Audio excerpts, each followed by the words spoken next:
నమస్కారం ఘంటారావానికి స్వాగతం. ముందుగా ప్రధానాంశాలు. ప్రజా సమస్యలకు పరిష్కారం చూపే వేదిక పార్లమెంటు.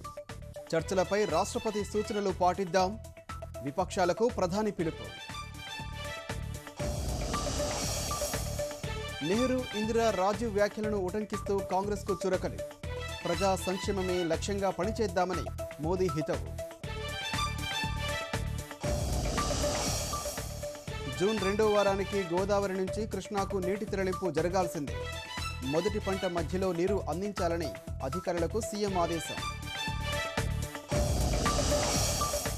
పరీక్షలకు హాజరుకు నిమిషం ఆలస్య నిబంధన సవరణ. 5 నిమిషాల అదనపు సమయం ఇచ్చిన ఇంటర్ బోర్డు.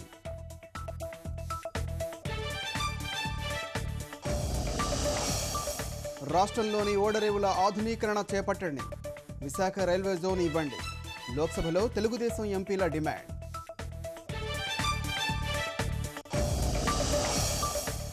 ఆధార్కు చట్టబద్ధత దిశగా కేంద్రం అడుగులు. లోక్సభలో ద్రవ్య బిల్లుగా పెట్టడంపై కాంగ్రెస్ అభ్యంతరం.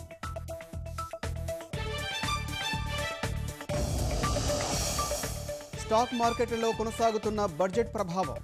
వరుసగా 3వ రోజు లాభాలు. 364 పాయింట్లు ఎగబాకిన సెన్సెక్స్.